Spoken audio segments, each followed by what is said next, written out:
halachot. Chazak u'baruch rabotai besavot tovot. On est le 9 aujourd'hui dans le mois de Shvat. On a une paracha, comme vous savez, elle n'est pas seulement très très beau dans le passé. Il y a beaucoup de futur dans la paracha de cette semaine. Le prophète Micha, qu'on le connaît tous parce qu'on l'utilise au début de l'année à Rosh Hashanah, quand on fait le Tashlich, bimtzolot yam, c'est Micha. Et dans le même chapitre, le dernier, le 7, il nous apprend le prophète Micha, Miché je crois en français, qui met cette rame eretz mitzrayim ar'enu niflaot. La même façon de délivrance qu'il y a eu en Égypte, et encore plus grande, elle dit le Gemara dans Talmud Brachot, il va se passer dans les fins des temps. Je ne sais pas dans quelle période on est, mais si on analyse un petit peu ce qui se passe, en ce moment Israël doit réagir dans 6 endroits différents. Et de partout, vous voyez bien que les choses, ils nous attaquent. Personne, non, allez, tu vas dire ceux-là, ils veulent la terre, mais ceux-là là-bas, ils veulent quoi? Chacun, il veut quelque chose. Et des fois, on se demande, bon, si c'est la fin des temps, s'il y a une délivrance, s'il y a des miracles qui sont prévus encore plus grands de ce qu'il y avait dans la paracha, est-ce qu'on est méritant ou pas? La réponse, elle est très très beau. On ne doit pas être méritant. On doit lire ce qui est marqué dans la paracha et comprendre que en Égypte, on était arrivé dans l'état le plus grave possible. Idolâtrie, tout. On était tellement bas que qu'est-ce qui nous a sauvés dans la paracha de cette semaine? Dieu il a dit voilà, la date c'était donc Pessah.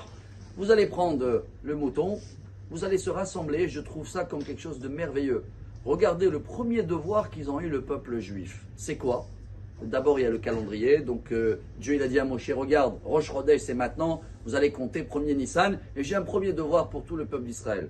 Vous allez prendre le mouton, l'agneau pascal, et vous allez voir que vous allez le manger ensemble, unis. S'il y en a un voisin qui est seul, ils sont 2 à 3, prenez-les avec vous. Comme ça, vous allez prendre un mouton et vous allez voir combien il y a là-bas. 150 kilos, très bien. Il faut avoir combien chacun y mange. J'appelle ça 1 kilo, 150 personnes à table. Tous unis, que tous les voisins, celui-là qui n'est pas capable de manger seul le mouton, il est là.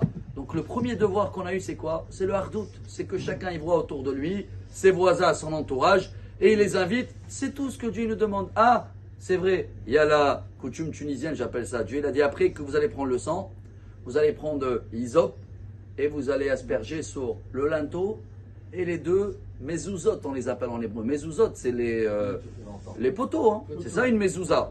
Alors, le linteau, c'est Abraham. Les 2 poteaux, les 2 mezuzot, c'est Yitzhak et Yaakov. Dieu dit, même si on mérite rien, je les ai promis à les patriarches. Eux, si on les a promis d'avoir que des miracles et d'être sauvés, vous allez être sauvés par eux. Les Tunisiens, ils ont pris la main, et comme ils ont mis dans le sang, ils ont demandé que Dieu, il a dit de mettre un signe dans la porte. Quand tu mets la main dans le sang et tu mets dans la porte, ça donne quoi? Hamsa, Ohmis. Ils ont fait 3 fois. Mais le message pour nous, chers amis, je termine avec cette métaphore qu'elle est amenée par des grands rabbins déjà dans le Talmud. Une fois, il y avait un combat avec tous les animaux, celui-là avec tous les oiseaux. Celui-là qui vole le plus haut, c'est lui le roi. Il y avait l'aigle, il y avait le je sais pas qui, le pigeon, le corbeau.